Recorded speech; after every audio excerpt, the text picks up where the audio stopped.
We love Zencaster because it allows us to record the audio for our podcast and create the video segments we use for our weekly Sister Scoop episodes. Zencaster has helped us make content capture simple. It's now super easy to record a podcast with Zencaster. Log in using your browser and start recording a high-quality podcast right away.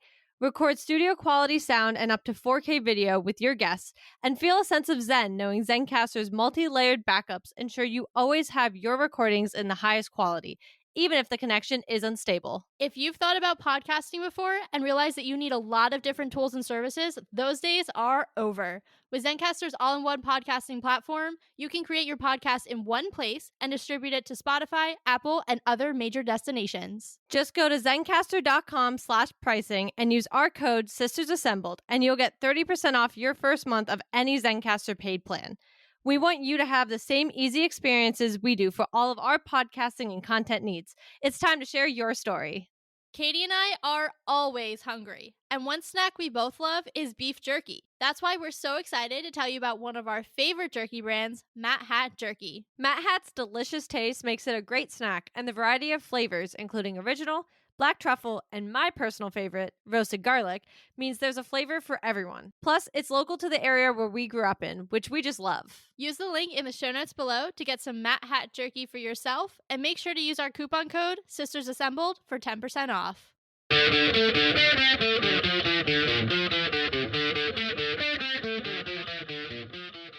Hello and welcome to Sisters Assembled, your home for all things MCU. And like we've been covering for the last, little more than a month or so, we are continuing our coverage of Daredevil Born Again, this week continuing with episode 8.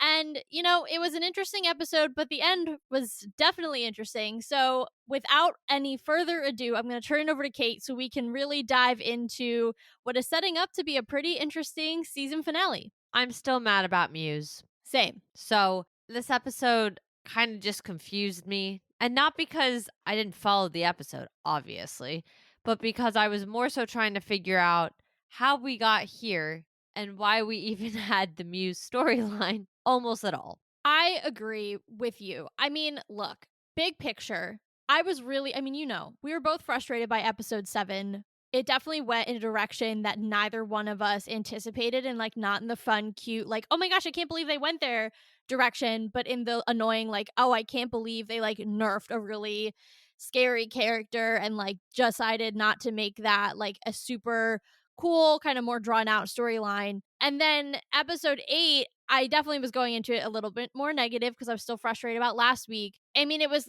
very slow until the end. I do think that the end made me feel better about kind of going into the season finale in terms of am I going to actually enjoy the season finale and am I excited for it? Yes. But to your point about Muse, he became this kind of side plot, which I wasn't expecting, and I think he deserved, as a character, he deserved better, and I think he deserved more time to be a true antagonist to Daredevil versus us just basically going in this circular narrative, because here we are looking at Bullseye again when we started the season with him, and he's literally been so completely off the board basically from episode 3 through now. I think that's the point I'm trying to make, is the circular narrative.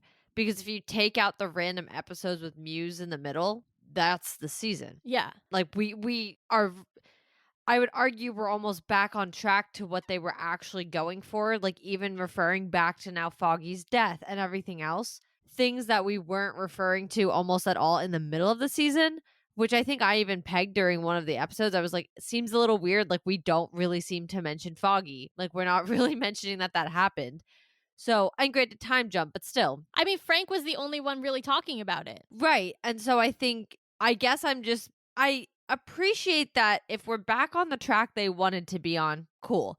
I think it actually, though, angers me a little further because I'm again, why did we do this with Muse if we were gonna just, especially circle back with Bullseye and circle back to Foggy's death?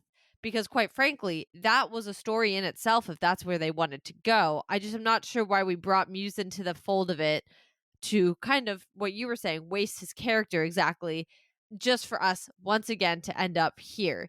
I'm not mad we're necessarily here. I just feel like we took a really weird way to get there. And I'm not sure why we're also back here. I think some of the concern I was having last episode, I still have relating to we're not in new territory. I mean, you brought Bullseye back. So we're not inherently in new territory. I hear you. I have a few things I want to say. So let me give I'm trying to give myself a second to like organize the easiest way to follow and like explain what my thoughts are because there are so many. So I want to start with what you were saying about kind of going all the way back to the beginning and also like what was the point of Muse because I think that's kind of the main thread and then I'll circle back to what you were saying about not going into new territory because I agree but I also don't. So, in terms of the circular narrative, I actually think that I totally agree. I think it is weird that they decided to have the Muse plot in the middle when it actually would have made more sense for them to just say, okay, Foggy dies episode 1, Fallout episode 2. Then maybe we still have the plot with Hector because that also helps drive the anti vigilante task Honestly, force. though, we're at the point where I don't even remember any of the Hector storyline. Like, and that's not because of where we are, because we have an episode coming out a week. It's because I just feel like we're jumping around so much that I mean, if you remove honestly Hector and Muse, I'm not going to say we have the exact same storyline, but quite frankly, like they and I understand characters can be used single-handedly as just plot devices. I get that, but I think having two new characters that you did use only as plot devices, I mean, I just feel like I have whiplash at this point. Well, right. I think I agree with you. What I'm saying is like what would have made more sense from a narrative perspective and would have been like cleaner is if they had just gone. I still think they could have used Hector and had that whole storyline because again, you still need the undercurrent of anti-vigilante sentiment and like Kingpin being able to take the power he has to create the task force and all of that. I think you can still accomplish that with Hector without Muse because what I'm trying to say is you still have the Hector storyline, but then the actual main plot of the season is the whole bullseye thing, right? Like I think you could actually have made that because if you end up going the route of, Foggy faking his own death and like all of that, which is still very much on the table, I think that would have made a much more organized storyline than the 60 different offshoots that we went to. And then you could spend the entire second season with Muse as the bad guy, give him his full opportunity to be truly fleshed out, get to see some of those things that we talked about last episode that we really wished we had gotten to flesh out with him and actually see him in action and all of those things and make him the big bad of season 2, obviously knowing that Kingpin is going to be involved because apparently at this point he and Daredevil are attached to the hip. I still think you could have had those storylines, and those were two separate seasons in my opinion, and then you could have like different episodes that are kind of like the bank episode, a little bit one off, but you have some cool character cameos and things like that. I still think you could have done that. I just think they tried to jam so much into one season, then to only really kind of return to the plot that was introduced in the first episode just kind of feels like what was the point? And I think that's what I'm saying is I see where Hector again as the plot device falls in and things like that. But quite frankly, I can also see if you've removed Hector where you could fit the story without him. Would I have wanted that? No. But I do see how you could have still molded the story because it's not like Mayor Fisk running on anti-vigilantism is new. It's not like if he came out with the anti-vigilante task force. I mean, did he have as much reason? Not necessarily, but wouldn't have been a stretch. He ran off that platform. So I think because between Hector and now Muse, I feel like we did go in such a weird random one-off directions and like I would be intrigued to know if I would have different feelings if I'm able to watch this all in a row. Because to be fair, from the experience of watching the Netflix show, we have all been able to watch 13 episodes, well unless you were watching it right as it came out in like 2016. But even then, Netflix has a binge model, so True. Yeah. Oh, that's true. I kind of forgot how that was because I'm now used to the layout of it coming out once a week and stuff like that. So like regardless, you at any time binge the show. yeah. The episodes were not dropped like that. That whole format didn't exist yet. So I'm curious if from watching those, if I would have felt the same way about the other seasons if I had only been able to watch them one by one. But I'm picking my brain, I don't feel like that's true because I feel like I never questioned the cohesiveness of the season the way I feel like I'm questioning it now. Again, am I happy that we're back to where we kind of started and where the groundwork was initially laid? Yeah, because if that's the story that we're going to tell, cool. Yeah. Was the door also closed on it? Yeah, like low key it was. They did a good job of moving past it, but reopening the door is also not unnatural. I just I'm not sure how we got to the meat of it. It's like being at a bakery with really good bread and then they make you a sandwich and you hate pretty much everything inside the bread, but you're like, "But the bread's great." So like, I'm going to keep eating it, but I really am not in love with all the ingredients that they put inside the sandwich as a whole. You know what it is? It's the Captain America Brave New World problem where we are seeing the seams of where they rewrote the show. Yes. Because that is exactly the complaint that we had with that film, where it was two separate films in one because they rewrote it and reshot it umpteen million times. Well, we know they did the exact same thing with this. And I Yeah. think this is where we're starting to see that, because I wouldn't be surprised if the Hector and potentially even the Muse storylines were actually the original storyline. Like, we don't know how much of the original reboot, because it was at that point like a full reboot, like 90%. We don't know how much of that was kept, right? I actually think the Hector piece, which, as we pointed out when that episode came out, was so law focused, right? That's what they wanted the show to be originally, an actual law drama, courtroom drama. I wouldn't be surprised if that piece, and maybe even Muse, survived from the original iteration of this show, or it's some pieces of it, right? Especially because, think about it, no Foggy, no Karen, which we know were added on afterwards. Now you have this entire Foggy scene at the beginning of the show where he and Karen get written off. Obviously, Karen makes it to the second episode where she kind of, you see why she's gone, or maybe that's even still the first episode. Now we're rehashing that. And I wonder how much of this back half then is trying to get back to reestablishing them back in the show, because now these are probably also reshoots where they are tying it more closely back to what happened in the original series. And we know for a fact that Foggy and Karen are both confirmed for season 2, and Karen is out here shooting with Matt in New York right now. There are shots of them together talking on the sidewalk as they're filming this show, as they're filming season 2.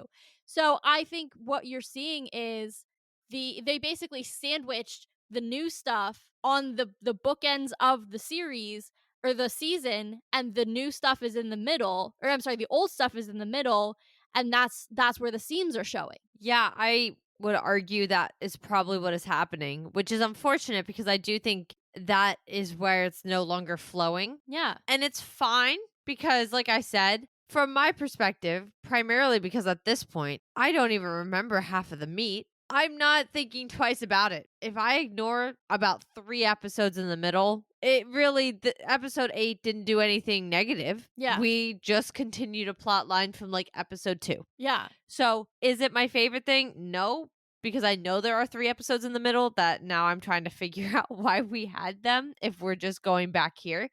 But we're back here. Like that's just reality. That's where we're at. So there's not really anything we can change other than the fact they're setting up. I don't even know what they're setting up. Actually, quite frankly, I'm not even sure what to expect in episode 9. Well, let's talk about it, because I do want to dive into, I think there's 2 more big topics coming out of episode 8. One of which is, of course, the anti-vigilante task force, which we can save till the end. But I think you segued perfectly into the second thing, which is the ending of the episode, which that part did really, that part shook me. I don't know what to think about it. Curious to know how you feel about it. But Bullseye escaped. He was going after Kingpin. Matt jumps in front of the bullet. I honestly thought he was going to shoot Vanessa, because we find out that Vanessa is actually the one who hired him to take out Foggy, which is crazy. But then you think about how Matt put together that she was actually in charge of the whole empire at the time. So that whole thing that we've been giving Vanessa kudos for this whole time, she actually made the call to kill Foggy, which is crazy. I thought he was gonna go after Vanessa. Instead, he went after Kingpin, and I don't know how I feel about it. I think my assumption was because they switched partners and I wasn't sure if he could see who was with who, I thought he was going to shoot Heather on Oh, accident, thinking she was Vanessa. So I was like, oh crap. Him going after Kingpin confuses me. But what confused me more was Matt jumping in front of Kingpin yeah. because I was like, why? Obviously, we all know Matt's going to live, but I was like, why are you saving his life? Because quite frankly, all your problems would disappear low key if he died. So I'm a little confused on why you not only did you not just push him out of the way, you like actively took a bullet for the guy. So I'm confused. Like that's the part that I think got me the most was I was like, listen, I don't know why he's shooting Kingpin, but why not? I mean, he has his reasons. They have their past relationship. Not to mention, Kingpin's the one who made the call to put him. Whether he found that out or not, for sure, I can't. I literally just watched the episode, and I'm literally already blanking on if he actually knew that. But regardless, Kingpin made the call to move him out of essentially protective. It's not protective custody, but essentially the idea of that in jail. Yeah. So I don't know if that was like the final straw.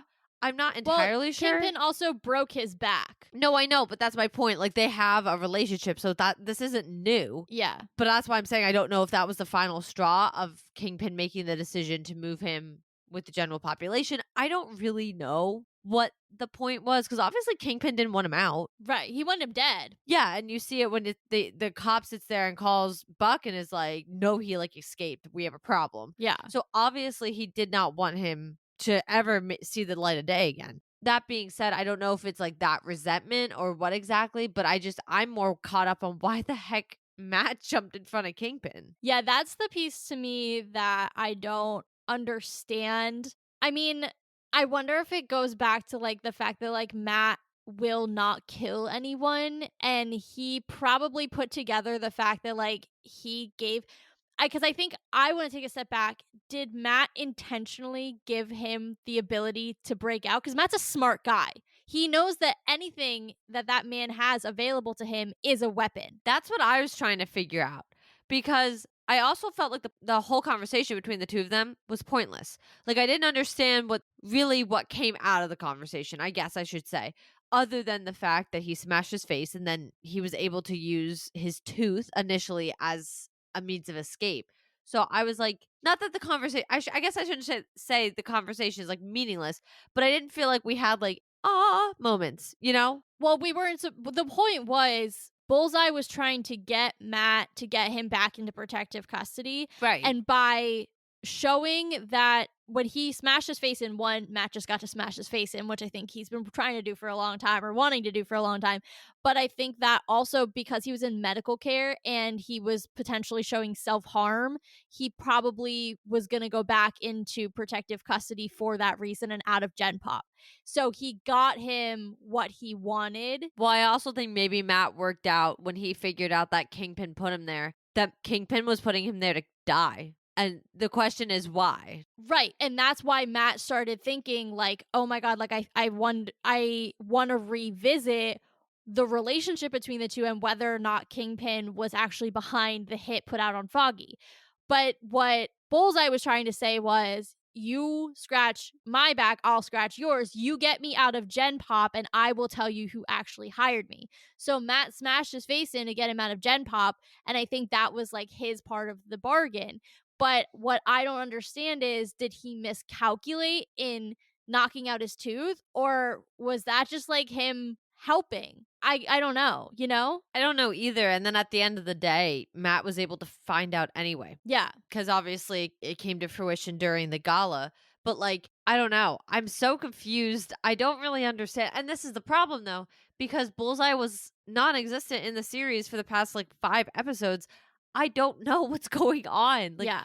I can't figure out what is actually his motivation fully because I mean he has plenty of reasons, right? Like he has plenty of reasons to want to do it, but he had just as many reasons to low-key want to shoot Matt. Like anybody in that circle with the exception of technically Heather was fair game for him. Yeah. You really didn't know who he was going to shoot, which is why I assumed he was going to mix up from the back and he was going to shoot Heather thinking it was Vanessa because she would be the only one he technically didn't have a reason to shoot. So it would be ironic that she ended up being the one he did shoot. Well, that's almost why I wonder if Matt jumped in, because he wasn't sure if with the movement, Heather could get caught in the crossfire. But the way he went in front of Kingpin, you see him push Heather. Kingpin or Matt? Matt, you see kind of as he goes in front of Kingpin, I feel like his other arm went around and moved her further out of the way. Well, but he wouldn't have been able to reach her if he wasn't in front of Kingpin. Yeah, but he like blatantly jumped in front. Like,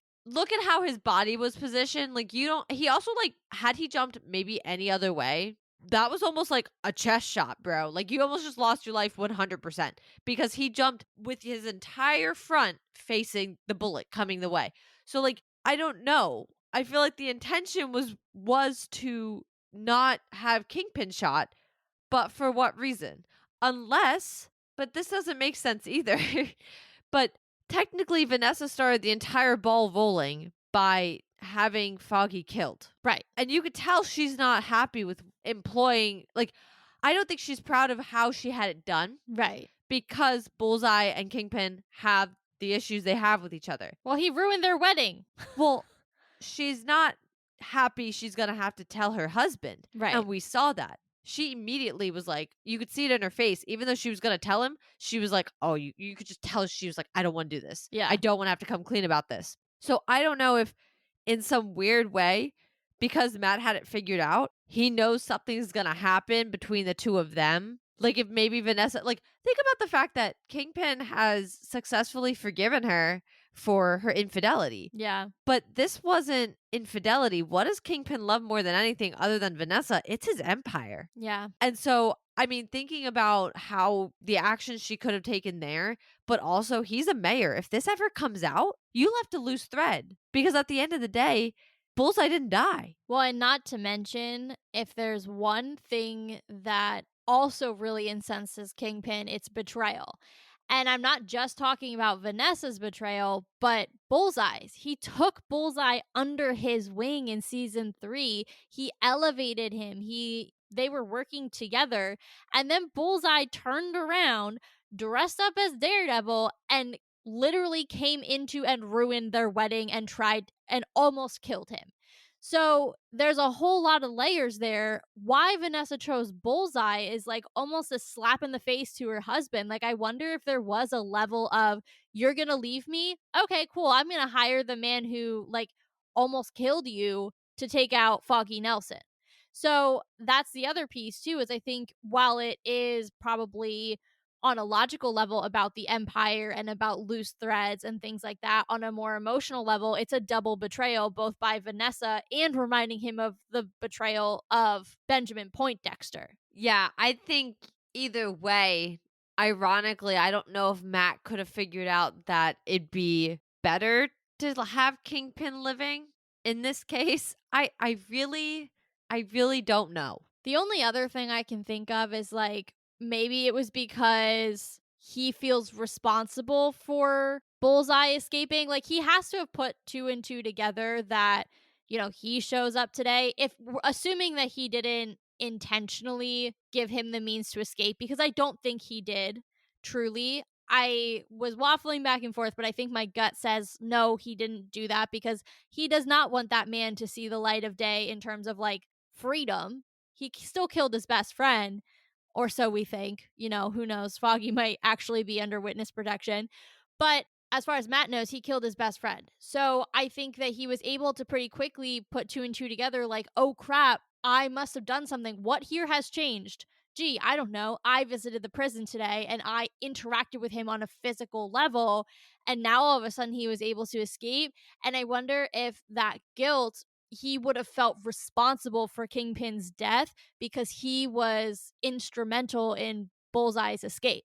I mean, maybe, but I also just, Matt was clearly kind of on something this episode. Oh, he was, yeah. He was not really doing so well, so I can't think, logically speaking, yes, Matt on a regular level, I don't think he could deal with the guilt of maybe having been the reason, but knowing he was, how he felt about Kingpin and everything else and how he was in this episode, I just don't see him being like, let me save his life so I don't feel guilty, because it's also a split-second decision. Yeah. Like, he had to make that choice to do that in maybe 3 seconds between when he heard the safety come off the gun and, the actual bullet get fired and everything else. Not to mention, I mean, I guess it could be assumed he was gonna shoot at the mayor and at Kingpin in general, but the target could have been Matt. Like I said, the target could have been Vanessa. Yeah. That wasn't new news. Like, it could have been anybody. So, I don't know. It's very confusing to me. I'm not really sure. Again, kind of opening the floor up to the bigger question. I'm not quite sure where episode 9 really takes us. Yeah. I mean, I guess is Bullseye the big fight again for the second season in a row? He's free now, right? Like they never caught him. But even if he is, boiling it all down, Matt and Kingpin are the big relationship and the Yeah. big antagonistic relationship out of this season. And so I'm trying to understand where we go from here. Not to mention, Matt has a bullet in his arm. Actually in his chest. But Well, up towards the shoulder. you know, it just occurred to me. You know, it would be like super gnarly. And I don't think this is how it's done in the comics, but I would die if this is where we end up. Is if Matt, as a thank you for saving the mayor's life, becomes deputy mayor, is named deputy mayor, and that's how we get that piece of the mayor Kingpin storyline Well, didn't that kid just get named deputy mayor? of communications. That's confusing. It really is. I also was like, why is everybody Well, a because they're deputy also mayor? just referring to him as deputy mayor. So I was like, that doesn't make sense. Like, he's the only one who's used his whole title. Yeah. I am more referencing it as like the vice president's relationship to the president.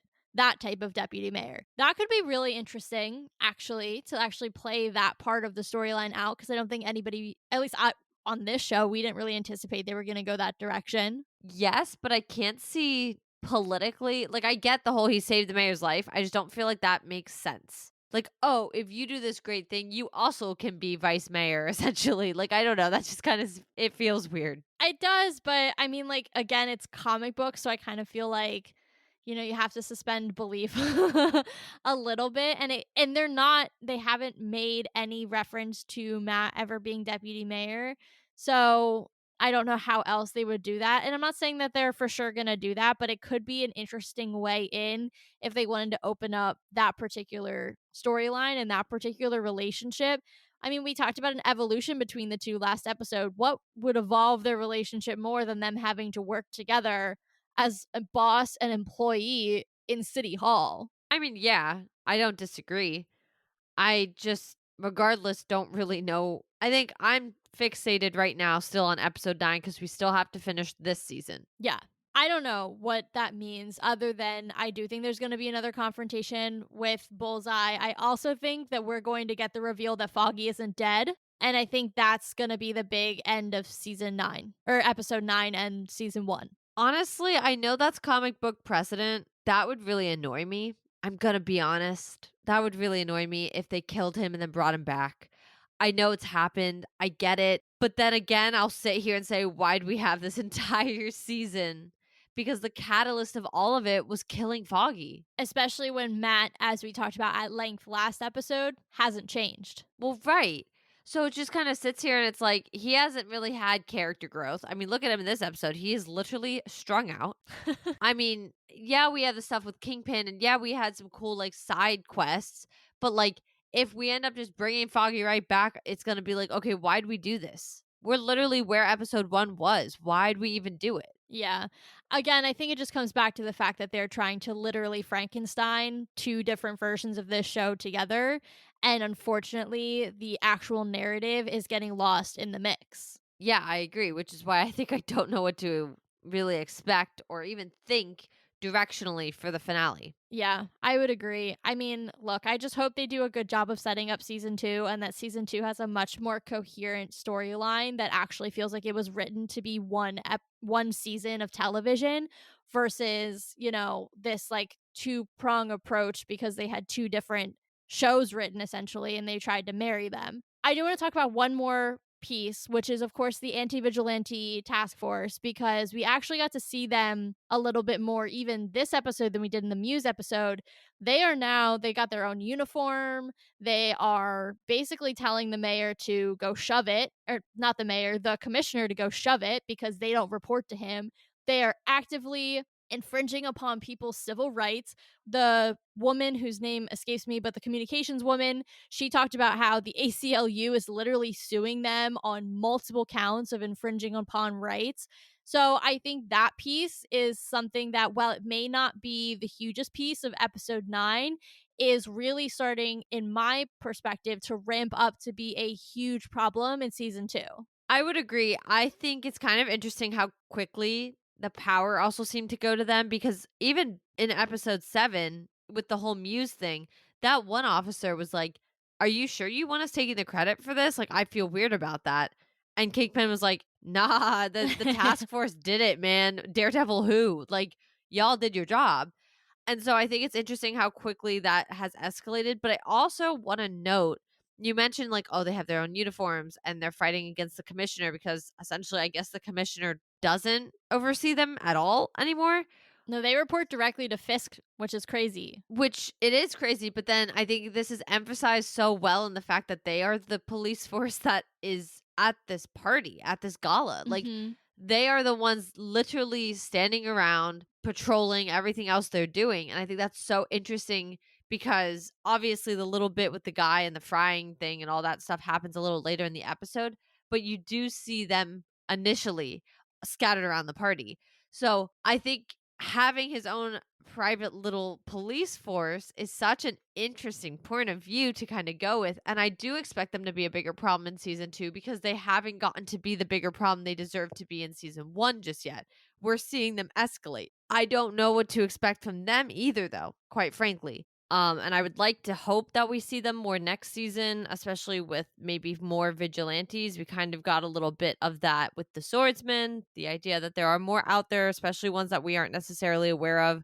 So hopefully that's something that we do see. They're annoying. I mean, we all saw that happening. You gave a bunch of annoying and like are ready to their head cops pretty much limitless power. I mean, we knew this was going to happen, but like, ugh, come on. Yeah, they are really going to be interesting. I hope that they don't musify them next season, in that they actually make them a legitimate threat. I think it'll be hopefully interesting to see what they could do with the wider vigilante community in New York. There are rumors going around that Matt is going to be leading like a team of like New York based vigilantes against Kingpin and the whole task force, or at least like running around in New York. And that is something that people are saying. Do I think that's going to necessarily happen next season? No, not to that scale, but I could see, him and Jessica Jones, potentially being around together. They don't particularly like each other all that much, but I could see that being a thing, or bringing in Luke Cage. As we know, that is definitely a plot line that is ripe for exploring, for watching him potentially become mayor at some point. So I could see Matt, doing a little bit of collab work with some of those guys on a smaller scale, and us being able to see, like, okay, cool, like this is how this particular task force is becoming a problem for other vigilantes beyond Daredevil, and exploring the Defenders universe at a deeper level than we have so far in Born Again. I also think regarding more this season and focusing more on this season, I wonder if the commissioner is going to make it through. I don't Because think we don't so. really have the commitment to the commissioner. Like, he's not somebody we really know. And he clearly, I mean, one, he tried to pretty much apprehend the task force, but also he was spotted talking to BB, who, smart girl, runs articles under a different name. She learned from the best. But I think there's a good shot he's not going to make it. Although I guess to be fair, so much just happened and somebody just tried to kill the mayor that maybe I don't know, maybe that's not really going to be the main focus right now. But that's something I think we need to keep an eye on as well, especially with the task force, because it is kind of interesting. Something that Kingpin kind of dropped when he was talking to Jack actually was if there's even somewhat of like a thought that somebody seemingly could run with a vigilante, be a vigilante, anything of that nature, it's apparently probable cause for them. Now, granted, like we don't actually have rules. Right. They don't really have rules. They don't follow your typical police, like, whatever. We saw it even with the lack of Miranda rights, like, don't exist. They Yeah. don't need to follow those rules, which I'd love to know how that actually would hold up in the court of law. Like, I'd be so intrigued to understand how they can do that. But anyway, beyond the point, I do wonder if there is a way in which he can kind of stake them essentially on the commissioner for whatever reason relating to a vigilante. It doesn't have to apparently be real. I mean, obviously, we know Jack and the swordsman whole thing was real and legit, and it was a callback to Hawkeye. But I mean, it seems like very little gets you probable cause these days. Yeah, I definitely think it is a good kind of purview into how that all is working and how they are really playing fast and loose with the law, but then also affecting the vigilantes in New York, both active and inactive. Because as Jack said, that was an isolated incident. Are you For really now. gonna? Yeah, I mean, I would love to see more of him. I think he's so funny. Like, I just love the way he like moves through the world. But so far he's only been a vigilante just that one time. And so, and again, vigilante is like a loose term in this particular case. It's because he went up against, if memory serves, he went up against Daredevil or against Kingpin. So that's why he's a bad vigilante, quote unquote. But I do think it's interesting how they're defining the term vigilante and then how they're also justifying, the searches for quote unquote evidence that I'm sure they're planting, because I don't really think that any of these particular police officers that are hand selected by Fisk for their creativity are above doing anything quite like that. Well, and it makes him even a bigger threat than he already has been to the mayor and everything else. So I think it's the smart thing would be to make him a lesson, not necessarily kill him, but make him a lesson in other ways. Because that's to say, the mayor's in charge and he isn't going to stand for this. And if the commissioner is going to be okay with the vigilantes and everything else, well, then enough said. So I don't know. It will be kind of interesting how that's setting up. I hope BB kind of breaks something. I think that'd be awesome Yeah. because I hope the season would actually wrap up with kind of everything breaking loose essentially. And I think that could be kind of interesting because we won't see the next season for at least a year. Right. And I think it would be an interesting thing to sit on. That what are you to do? You can remove a mayor. We've seen it. You can do it to everybody in power. It takes a lot more work. There are checks and balances of these types for a reason. So I think it would be kind of interesting for all to come to the public eye, all to come out to light, and we're left wondering what the public will do with that information. Yeah. And if it's going to be something that they find as grounds to call. I don't know if all local governments work the same way, especially city. I'm a little more versed in the state, but not so much city. But like, I don't know if they have representatives in the city because I'm not really sure how that exactly works out. But call upon whoever they need to call upon to do whatever has to happen to essentially impeach a mayor. Yeah. Probably city council would be the governing body there, the legislature to Yeah, his I don't. executive. I live in a really, really tiny city, so I don't even know what that looks like. But and before that, we didn't grow up in a city. I don't even know we were in a township. So like not as well versed. But whatever the steps would be, like I definitely think it'd be interesting to leave it at everything on the floor. Everything's there. And season 2 picks up with whatever the deciding factor ends up being when everybody finds out the truth. Yeah, I will say though, I do hope that they don't remove him from being mayor too quickly, because I think there are still plenty of storylines to be explored with him as mayor, and I would like to see a little bit more of the havoc he can wreak. Well, he just lived through an assassination attempt, so In 2 episodes, although the one was fake, sort of.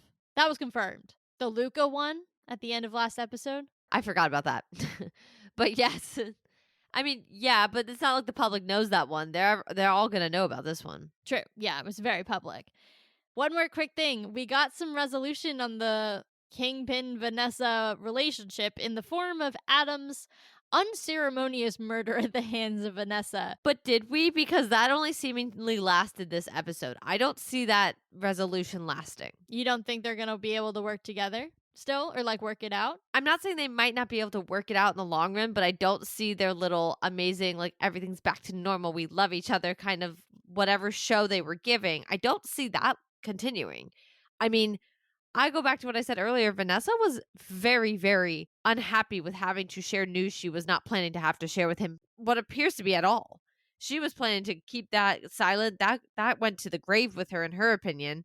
And quite frankly, had Bullseye been killed in prison, I mean, who else would know? Truly. And if it was before Matt found out, even more so, like who would know? So because of how she seemingly did not seem excited about telling her husband about this news and also has actively avoided telling him about this news for the past over a year, I don't know. The one thing that doesn't make sense about that, though, is why would Fisk have given the order to have him move to Gen Pop to be killed if Did he he? didn't? Yeah, No, but did he? Like, was it not Vanessa? Could it have been Vanessa in his ear talking about removing? You know what I mean? Like, I think now you have to open the door to the possibility that Vanessa's been playing more cards in this than we've been thinking. And now true. they made up. And as soon as they made up, he got moved. Okay, I could see that because she is, I mean, she's definitely playing 3D chess. That much is for sure. Well, and she was just as affected by him. Obviously, she decided to use him as, to your point, essentially a chess piece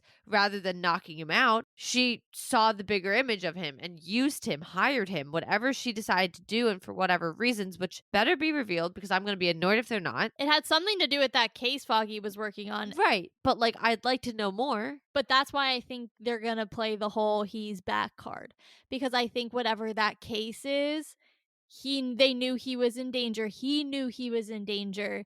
He's now in witness protection, and that's going to come back on the Fisks. That could be another thing that brings them out of the mayorship. Regardless of Foggy kind of and all that whole story, I do think with Vanessa, she can with Fisk play the whole story as you were kind of saying, but play the whole, he came after us. He almost killed you. Like, why are we letting him pretty much off easy in prison for all the things he did and all those things? I mean, there's a reason Bullseye called Matt. Yeah. He didn't just all of a sudden, no, there's a reason he called Matt. It's very clear that the pieces were coming together in a lot of different ways. So I do genuinely think you can't put off the table that Vanessa was very much in the mayor's ear, in her husband's ear, sitting here and saying, why would we not just remove him? Not to mention, let's think about season 3 in general and the part he played. Regardless of all the stuff that's happened this season off screen, he played a very prominent role in Kingpin's life in season 3. He's still a loose end there. Yeah. Let alone the fact of all the things he now has also been a part of that her husband's not aware of, but he was a loose end before. Yeah. No, that's a good point. I mean, there's definitely motive to have him removed. I just think the timing is weird. That's all. Like, why wait a year? Yes, I agree. I mean, I guess think about at first, the year mark, she was still in charge. Kingpin was nowhere around. If we think about when Foggy actually died, because obviously we know she was calling the shots. So, Kingpin wasn't around. And honestly, maybe she didn't think he would return for a while. And then he did. And then he was mayor. He ran and won the mayor race. So I think his return, not only was his return like weird, his return was just completely superseded by the fact that he was running and then became mayor. And so I think being wrapped up in all of that, I wonder if it's not really something she thought about Yeah. until it started to. And also, she was very antagonistic against her husband until this episode. Yeah. Or even like the fact that, like, it's funny because he, talked about and shared a secret of his, which was Adam and Adam's personal torture chamber. Super casual.